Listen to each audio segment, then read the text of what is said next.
नमस्ते राहुल।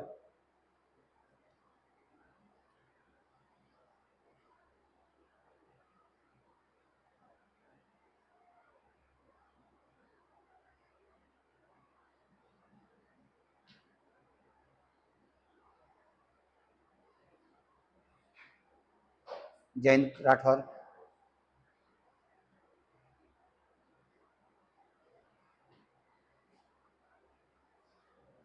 विमल, good afternoon.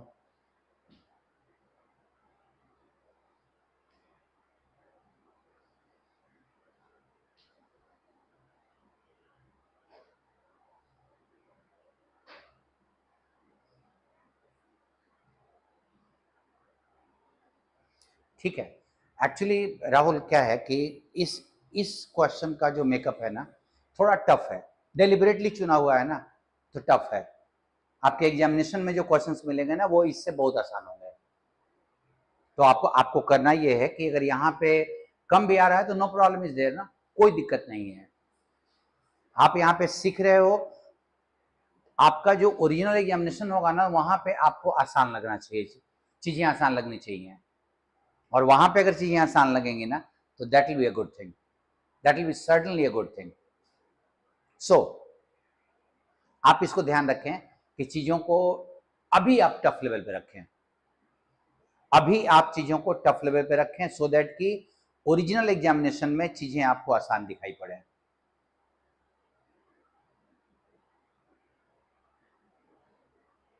आपका जब वहां पे 120 से 135 के बीच में आता है, तो ये ध्यान रखिए, अगर यहाँ 100 आ रहा है तो वहां पे और बढ़ना चाहिए था। कुछ बेसिक मिस्टेक्स हो रहे हैं राहुल, कुछ बेसिक मिस्टेक्स हो रहे हैं, उसको बस ध्यान रखो। वो बेसिक्स नहीं होना चाहिए जो जनरल वाला। और यहाँ पे मैंने हमेशा बोला ना कि आपका यहाँ का पेपर टफ रहेगा, यहाँ का पेपर टफ रहेगा। ओनली थिंग कि आप इसको कोशिश करो कि यहाँ पे स्कोर थोड़ा और अच्छा है, कोशिश करो।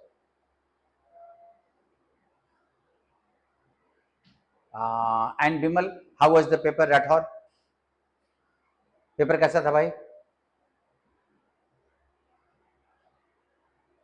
हम लोगों का जो वर्ड मीनिंग का पार्ट चल रहा है ना राहुल, गुड मॉर्निंग। हम लोगों का जो वर्ड मीनिंग का पार्ट चल रहा है, उस वर्ड मीनिंग को ठीक से देखते रहना, क्योंकि मैं देख रहा हूं ना कि बहुत सारे क्वेश्चन वर्ड्स रिपीट हो रहे होने शुरू हो गए। तो जब इतने ही क्वेश्चन में 16-17 में रिपीट होना शुरू हो गया है, तो आप इन शब्दों को, इन वर्ड्स को अच्छे से सीखो।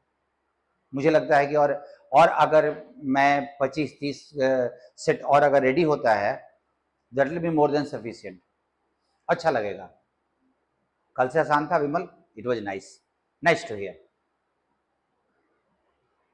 राहुल यादव, आपने बनाया है क्वेश्चन? क्वेश्चन अगर आपने बनाया है तो हाउ डिड यू फील? कितना स्कोर था? आप जरा मैच करो।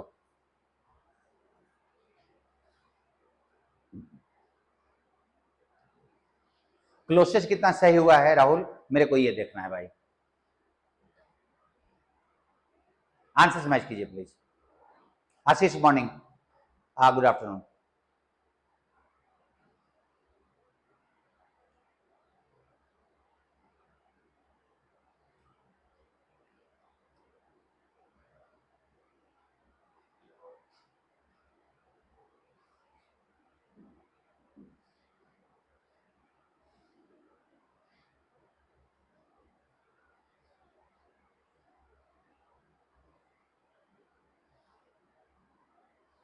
यस राठौर, मैं कभी कॉमन एरर जैसे कुछ छूट जाता है, बट कॉमन एरर अगर आसान मिलता है तो मैं उसको टफ में रिप्लेस करवाने की कोशिश करता हूँ कि रिप्लेसमेंट हो जाए टफ से।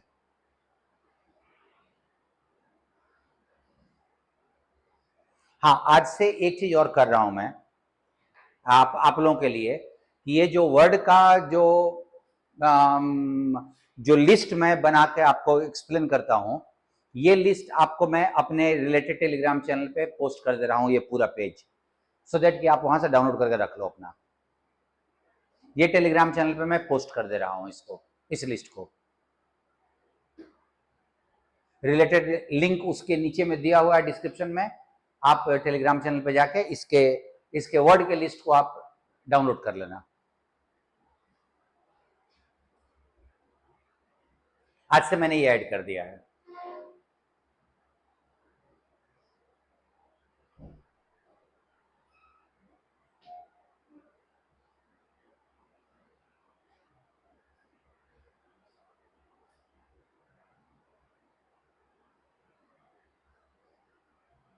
चलिए अब हम लोग एक्सप्लेन करते हैं पहले वर्ड्स को।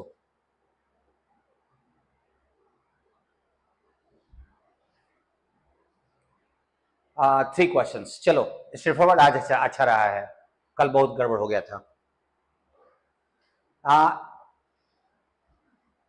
इररेफरेंस एक्चुअली इसका तुम अगर यहां पे देखो ना, इस पार्ट को,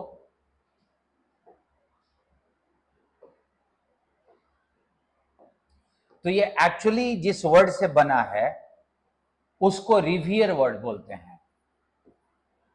रिवियर ये वर्ब है। Rahul Singh 3 right. Straight forward हम लोगों ने अपना चैनल को Sumit Kumar attempt 22 right 18 wrong 4। Sumit थोड़ा और बढ़ेगा भाई, थोड़ा और बढ़ेगा। रिवियर का मतलब होता है टू रिस्पेक्ट समबडी, और इसी का जब नाउन बनता है तो उसको रेफरेंस बोलते हैं। रिवियर का नाउन रेफरेंस होता है।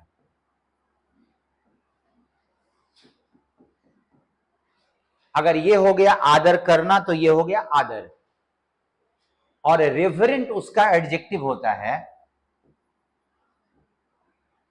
जिसका हम आदर करें, आदरणीय जिसको हम लोग हिंदी में बोलते हैं। रेफरेंट उसका एडजेक्टिव हो गया। अब इररेफरेंस नाउन हो गया उसका ऑपोजिट, क्योंकि रूल है ना कि अगर वो आर से बना हुआ वर्ड है उसको अगर ऑपोजिट बनाना हो तो आई आर लगा देते हैं। जैसे एल के साथ आई एल लगा देते हैं, लीगल का इलीगल हो जाता है, वैसे ही रेफरेंस का इररेफरेंस हो जाता है। That is disrespect, disrespect to someone, something और समबडी होली और सीरियस, और किसी वैसे के लिए जो कि कोई पवित्र चीज हो, कोई सीरियस चीज हो, उसको हम लोग इररेफरेंस बोलते हैं। इनकॉन्ग्रुअस ये भी अपोजिट बना हुआ है। ये कॉन्ग्रुइटी देखो ध्यान देना, ये एक्चुअली कॉन्ग्रुअस से बना हो, कॉन्ग्रुअस का अपोजिट है। और कॉन्ग्रुअस का मतलब होता है जो चीज आपस में मेल में हो, मैचिंग, फिटिंग। इनकॉन्ग्रुअस का मतलब नॉट मैचिंग और फिटिंग, ऑपोजिट उसका कॉन्ग्रुअस, और कॉन्ग्रुइटी उसका नाउन बनता है। कॉन्ग्रुइटी उसका नाउन है। तालमेल उसका सही है आपस में। हार्मोनियस हार्मनी से बना हुआ है, इन ट्यून विथ, किसी के साथ तालमेल अच्छा, that is harmonious. Prudent, prudent का बोलते हैं समझदार, जो भविष्य की चीजों को समझता हो और उसका ध्यान रखता हो। केयरफुल एंड थॉटफुल, कॉशस, समझदार, सचेत। हार्मनी हो गया, प्रूडेंस इसका नाउन हो गया। इमिनेंट, फेमस, और उसका नाउन इमिनेंस। ये देखो जो मैं डेरिवेटिव बता रहा हूं ना, बहुत बार ऐसा होता है कि जब वो डेरिवेटिव आता है तो लड़कों को लगता है कोई अलग वर्ड है। वो आप लोग ध्यान से एक बार पढ़ लो अगर कर रहे हो तो। राहुल ठीक है। जुडिशियस, हैविंग गुड सेंस और जजमेंट, जिसकी समझदारी बहुत अच्छी हो उसको जुडिशियस कहा जाता है। समझदार, बुद्धिमान। वो प्रूडेंट वाला, प्रूडेंट में केयरफुल होता है, जुडिशियस में समझदार होता है। इनविएबल, आप जरा ध्यान दो, एनवी एक नाउन होता है। एनवी, ईर्ष्या। अब इनविएबल जो वर्ड बनता है, इनविएबल का मतलब जिस चीज को देख के मन में ईर्ष्या पैदा हो, इतना अच्छा है वो। एनविएबल मतलब ईर्ष्यालु। देखो ईर्ष्या के निगेटिव वर्ड होता है, लेकिन अगर हम किसी अपने से बेटर को देखते हैं तो मन में जो ईर्ष्या पैदा होती है वो निगेटिव नहीं, पॉजिटिव। इनविएबल मतलब एक्स्ट्राऑर्डिनरी, और उसी से ये वर्ड और so good as to arouse envy, इतना अच्छा कि जिससे मन में ईर्ष्या पैदा हो जाए। प्रूडेंट, देखो प्रूडेंशियल एक अलग वर्ड है, हाँ वो उससे निकला हुआ उसी से है, जो भविष्य की जरूरतों को ध्यान रखता है उसको प्रूडेंशियल बोलते हैं हम लोग। विजनरी, जो भवि आने वाले समय का बहुत अच्छे से ध्यान रखे, उसको समझ ले। Understanding future intelligently. Envious normal word है। देखो राठौर, एनवी का दो एडजेक्टिव होता है। एक एनवियस होता है, एनवियस मतलब जो जिसके मन में ईर्ष्या हो उसको एनवियस बोलते हैं। इनविएबल, कोई इतनी अच्छी चीज जिसको देख के मन में अपने मन में ईर्ष्या पैदा हो जाए उसको इनविएबल बोलते हैं। सो enviable is something different. Envious कोई अपना, कोई हमारे अपने मन की फीलिंग है, दोनों में अंतर यही है। लुमिनरी, अपने क्षेत्र के प्रसिद्ध व्यक्तियों को लुमिनरी कहा जाता है। फैबुलस, शानदार। रेजोल्यूशन का दो मीनिंग होता है, या तो किसी समस्या का हल और नहीं तो डिटर्मिनेशन, दृढ़ इच्छा शक्ति। रिजॉल्व वर्ब हो गया, समस्या को हल करना। रेजोल्यूट, दृढ़ इच्छा शक्ति वाला, एडजेक्टिव हो गया उसका। सबलाइन, दैट इज एक्सेलेंट, कोई चीज जो बहुत एक्स्ट्राऑर्डिनरी हो उसको सबलाइन कहा जाता है। लिडिक्रस मतलब हंसी पैदा करने वाला, फुलिश टाइप का, जिसको देख के हंसी आए, मूर्ख टाइप का, लुडिक्रस। अम्यूजिंग, मनोरंजक, अम्यूजिंग स्टोरी, मनोरंजक स्टोरी। ल्यूमिनस मतलब चमकीला। लुमिनरी मतलब व्यक्ति, जो अपने क्षेत्र का प्रसिद्ध व्यक्ति हो उसको लुमिनरी कहा जाता है। हिलेरियस, जिसको सुन के बहुत जोर से हंसी आए उसको हिलेरियस कहा जाता है। ठीक है, अब अपने क्वेश्चन पे आते हैं। चलिए, अगर इररेफरेंस है तो डिसरेस्पेक्ट हो गया। अब आप अपना सेकंड क्वेश्चन को लो। Creating and modifying a school time table is a very complex task. School time table को बनाना, उसको मॉडिफाई करना बहुत कॉम्प्लेक्स काम है। अब उसके बाद का नेक्स्ट सेंटेंस कौन सा होगा? तुम इसको देखो, so is the job of computerising it, और वो उतना ही मुश्किल काम उसको कंप्यूटराइज करना है। अब इट का मतलब क्या? टाइम टेबल है ना, टाइम टेबल को कंप्यूटराइज करना। और इसको देखना, सो इज का मतलब वैसा ही है, the job of computerising it. तो तुम्हारे वन के बाद क्यू आएगा और क्यू आने का है यहां पे। तुम इसको टेन से भी बना सकते हो। ये क्वेश्चन में अंडरस्टैंडिंग बहुत क्लियर थी। सो ये आप लोगों का सही होना चाहिए था और हुआ होगा। इनकॉन्ग्रुअस, जो आपस में फिट ना करे और उसका ऑपोजिट लें तो हार्मोनियस हो गया ना, जिसका तालमेल बहुत अच्छा हो, आपस में एकदम तालमेल भरा, दैट इज हार्मोनियस। क्योंकि इल मैच इसी का इनकॉन्ग्रुअस का synonym. Contradicting, conflicting, in any way सब सिनोनिम ही है। अब तुम इस सेंटेंस को देखो, I was surprised when he told me how much does he study. तुम देखो यहां पे, ये सेंटेंस इंटरोगेटिव नहीं था, इंटरोगेटिव नहीं था, तो हाउ मच के बाद हम डज बाहर निकाल रहे हैं स्टडी में से, तो वो तो इंटरोगेटिव में करना पड़ता है। इंटरोगेटिव की पहचान होती है कि सेंटेंस के अंत में नोट ऑफ इंटरोगेशन लगाया जाए, और वो है नहीं, सेंटेंस के अंत में फुल स्टॉप लगा हुआ है। ध्यान रखिएगा कि इंटरोगेटिव सेंटेंस कभी हु, व्हेन, व्हाट, व्हाई से नहीं पहचाना जाता। इंटरोगेटिव सेंटेंस पहचाना जाता है नोट ऑफ इंटरोगेशन से। अब ये नहीं है तो डज को हटाओ और स्टडी को प्रॉपर फॉर्म में करो। आप इसको स्टडीज भी लिख सकते हो हैबिचुअल एक्शन में, पास्ट में करना चाहो तो स्टडीड भी लिख सकते हो, दोनों में से कोई भी लिख सकते हो। स्टडीड भी सही है और स्टडीज भी सही है। स्टडीज हो जाएगा हैबिचुअल एक्शन, प्रूडेंट, जो समझदार हो, कॉशस हो, तो कॉशस वर्ड ही दिया हुआ है।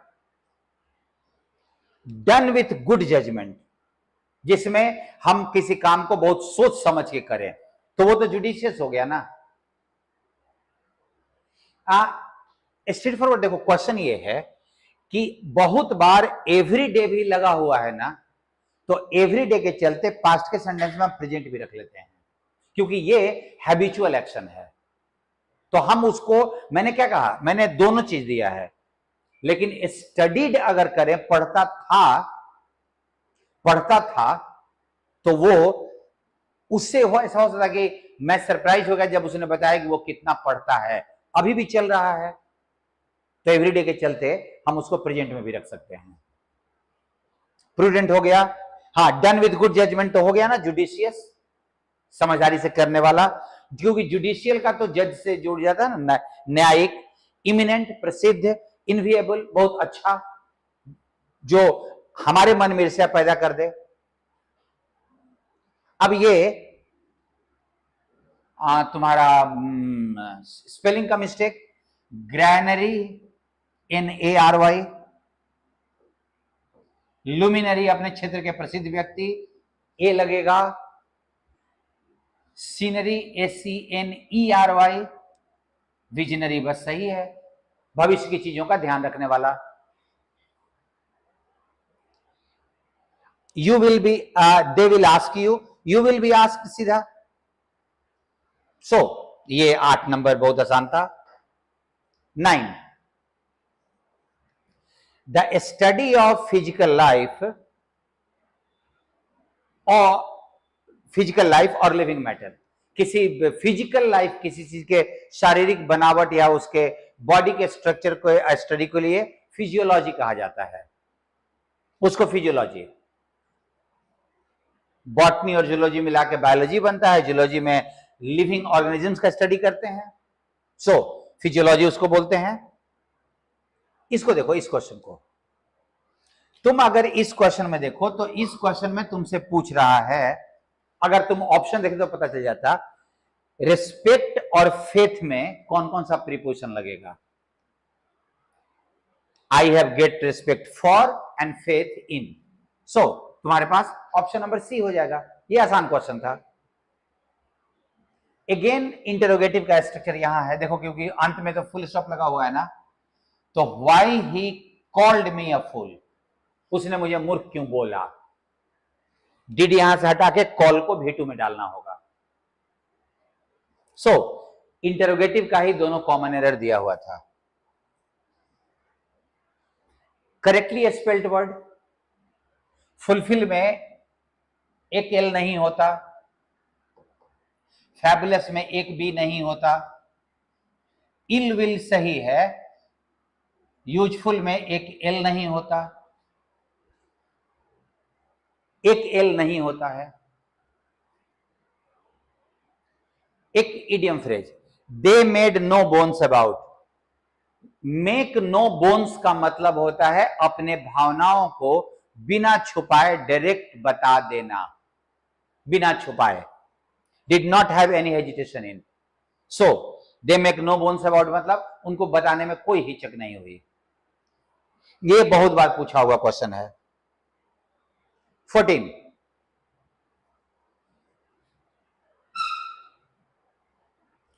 If you don't like maths, हाँ, ये क्वेश्चन बड़ा इंटरेस्टिंग था, देखिएगा, ध्यान दीजिएगा, आप लोग ऐसा ही बना होगा।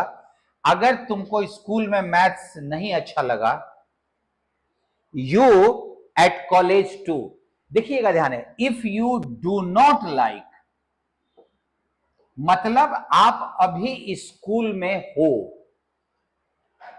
अगर तुम्हें मैथ, क्योंकि अगर आप स्कूल पास कर जाते तो यू डिड नॉट लाइक होता। यू डू नॉट लाइक मतलब अभी आप स्कूल में अगर मैथ अच्छा नहीं लग रहा है, तो चांसेस ये है कि कॉलेज में भी आपको अच्छा नहीं लगेगा। संभावना बताने के लिए तुम्हारा सी हो जाएगा, यू मे नॉट लाइक, संभावना बताना है, क्योंकि ये तो उल्टा हो गया ना कि ये वाला यहां होना चाहिए था।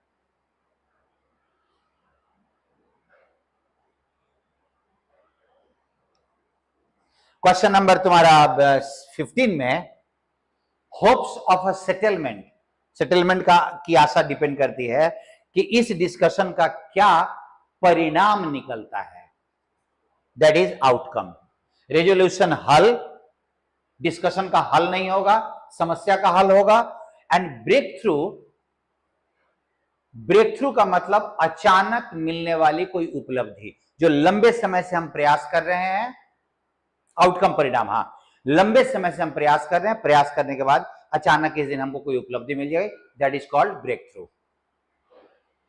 Direct indirect question, do not move का होगा not to move, not to move, और ये तुम्हारा ऑप्शन नंबर ए में है। एक चीज रूल देखो, एक इंटरेस्टिंग रूल है, कहा जाता है कि अदर के बाद कोई नाउन जो आता है वो काउंटेबल होगा और प्लुरल होगा। अनदर के बाद कोई नाउन आएगा जो सिंगुलर होगा। सो अदर बॉयज सही है एंड अनदर बॉय सही होता है, लेकिन एक एक्सेप्शन है कि अनदर के बाद आप कोई टाइम प्लुरल में डाल सकते हो, और यहां अनदर का मतलब बाकी नहीं, भविष्य के time. In another 2 hours, in another 3 weeks, मतलब आने वाले जो 3 हफ्ते हैं।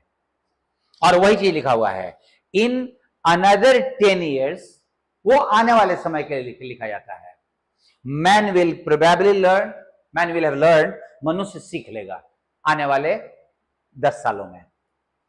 अनदर के साथ टाइम का वर्ड लगा के प्लुरल में हम भविष्य के समय को इंडिकेट करते हैं। ये एक स्पेशल अनदर का यूज है, उसको याद रखिएगा। टू कीप अप विथ मतलब किसी के समतुल्य होना, to be on par. She tries very hard to keep up with her rich neighbours, अपने धनी लोगों की तरह दिखने की कोशिश करती है, उसकी तरह का। अदर नहीं होता विमल, वहां पे टाइम वाले के साथ अदर 3 वीक्स नहीं होता। हमारे पास 4 वीक था, 1 वीक हमने बिता दिया, अदर 3 वीक्स, वो अदर का जनरल यूज। अनदर के साथ स्पेशल रूल है कि उसके साथ प्लुरल लगता है टाइम का। सबलाइम, जिसका लेवल बहुत अच्छा हो, उसका उल्टा आप देख लीजिए 18 में ए क्यों नहीं होगा। अच्छा, सुमित कुमार, शी ट्राइज, इसका मीनिंग पूछ रहा है ना सुमित, एक बार ध्यान रखना, तुम सेंटेंस के अनुसार इसको फिलर की तरह बना रहे हो, इसीलिए इमिटेट भर रहे हो। टू कीप अप विथ का मतलब किसी के बराबरी पर आना, बराबरी पर आना होता है, और वो ऑन पार होता है, समझे। फिलर बनाते तो हम लोग ये सोचते कि एक क्यों नहीं होगा, क्योंकि हमको वर्ड फिट करना है। यहां पे मीनिंग पूछ रहा था। सबलाइम, हिलेरियस, जिसको लुडिक्रस होता है ना, मूर्ख की तरह। सबलाइम का मतलब लेवल बहुत ऊंचा, और लुडिक्रस बहुत खराब लेवल का, जिसपे हंसी आए, मूर्ख टाइप का। 20 नंबर, 20 नंबर का भी उतना मुश्किल नहीं था। हमें नहीं पता कि मशीन मास्टर हैं कि कौन, कि हम लोग हैं। आप जरा ध्यान देना। उसके बाद एस, ये सही है कि इनको बनाया गया था, पर्पस ये था कि वो मनुष्य के दास बन के रहे, नौकर बन के रहे हैं। बट येट का मतलब but, we have grown so dependent on them, हम उन पे इतने डिपेंडेंट हो गए हैं कि आज वो हमारे मालिक बन गए हैं। और वो वैसे देखो, तुम्हारा पी अंतिम में जाने का है। They must be given or other fed with coal and given petrol, उनको कोयला पेट्रोल देना होगा चलने के लिए। And if they do not get their meal, और अगर उनको उनका खाना नहीं मिलता है तो पी वैसे भी आएगा अंतिम में। अब तुमको एस देखना है कि आर देखना है। आर के बाद येट हम नहीं लगाते क्योंकि ऑलरेडी एस दिया हुआ है। उनको नौकर की तरह सोचा गया था, लेकिन क्योंकि लेकिन लगा हुआ है ना। अब तुम्हारे पास क्लोसेस में देखो, क्लोसेस में अगर उठाता भी हूं ना कोई आम वाला जो कि ऑप्शंस आसान है, तो मैं उसके ऑप्शंस को चेंज कर देता हूं। ताकि वो आपके लिए चैलेंजिंग बन जाए। मैंने ये 2 ऑप्शन चेंज किया था क्योंकि ऑप्शन ऐसा था कि आपसे आसानी से बन जाता वो, और उसी के चलते वो गलती हो रही है। We need to create a dash system of education. हमें एजुकेशन का एक सिस्टम तैयार करना होगा। कैसा सिस्टम? ध्यान देना, आप में से कुछ लोगों का गलती हुआ होगा, आपने डी दिया होगा, सर वहां बैलेंस नहीं होता, वो वर्ड होना चाहिए था बैलेंस्ड, क्योंकि एडजेक्टिव चाहिए, एडजेक्टिव चाहिए। Rahul, I think in 7-8 days, in another 7-8 days में आ जाना चाहिए, वो बैलेंस्ड होता। स्ट्रिक्ट बनेगा नहीं। प्रेसाइज का मतलब होता है सटीक, और वो सिस्टम ऑफ एजुकेशन नहीं होगा। प्रेसाइज स्टेटमेंट हो सकता है, प्रेसाइज एक्सप्लेनेशन हो सकता है। फिटिंग का मतलब सुटेबल होता है, a suitable system of education. इसीलिए मैं क्लोसेस आप लोगों से पूछता रहता हूं कि आप क्लोसेस ठीक से बनाते रहो, देखते रहो, ऑप्शन पे ध्यान देते रहो। जहां भी जरूरी होता है मैं ऑप्शन चेंज कर देता हूं, आसान अगर है तो। Education should be dash through the mother tongue. अभी देखो यहां भी कंफ्यूजन है। Education should be, we can not teach education.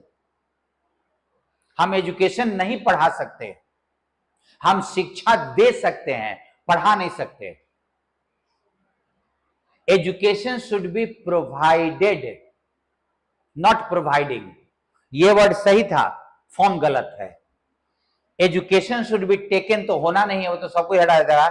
Impart का मतलब होता है वही प्रोवाइड वाला,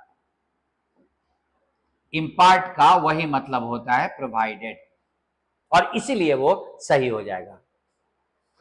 लेकिन मैंने दिया था ना, तो आप, मैंने यही सोचा था कि आपका टॉट भराएगा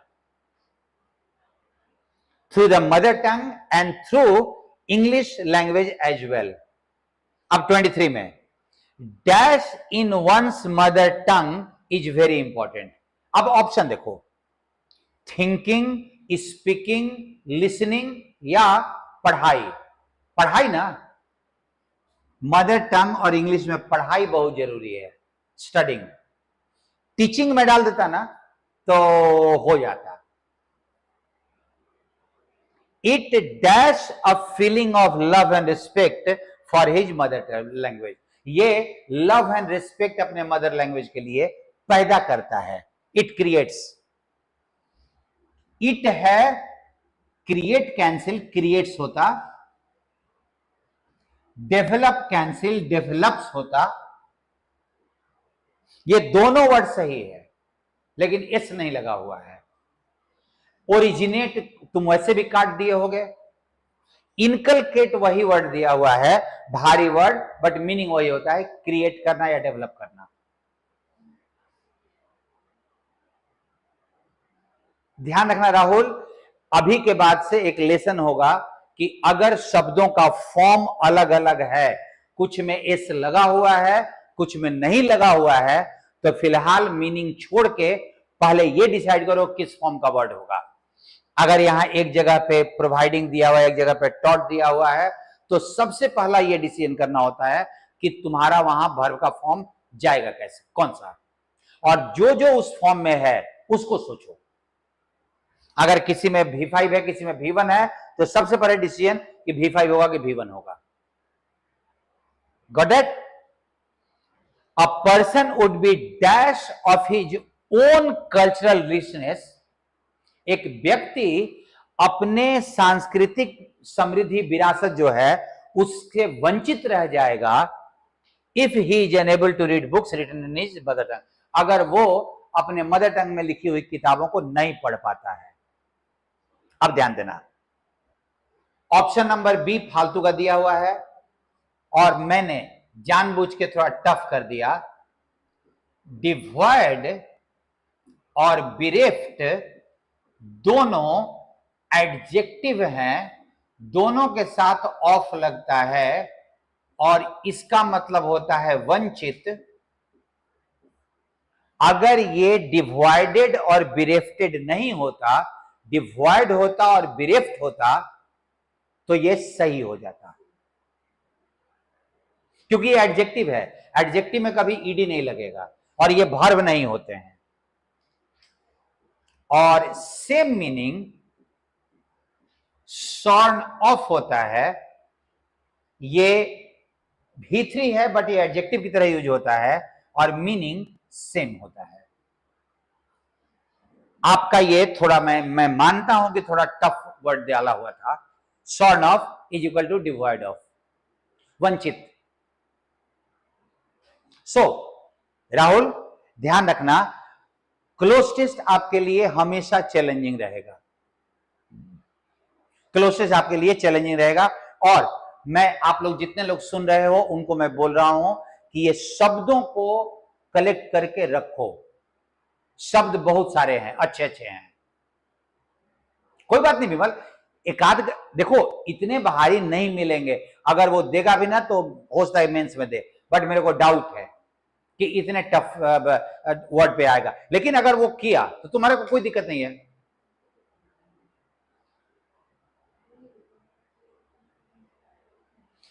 अनडाउटेडली राठौर, मैं जानता हूं कि वो जितना आपको ऐसा वाला, ये क्लोजेस्ट मैं क्रिएट करता हूं, मतलब ये तो पूछा हुआ क्वेश्चन है, ऑप्शंस बहुत सारा मेरा क्रिएट किया हुआ है जानबूझ के, ताकि आपको चैलेंज मिलता रहे। आप ऑन टो रहो बनाने के समय में। क्लोजेस्ट जब भी बनाओ ना तो बहुत सतर्क होकर बनाना।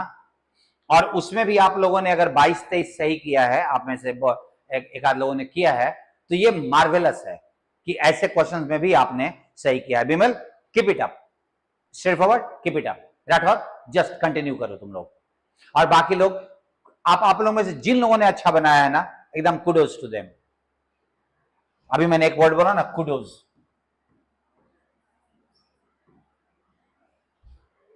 ये शायद पूछा हुआ है कहीं पे, किसी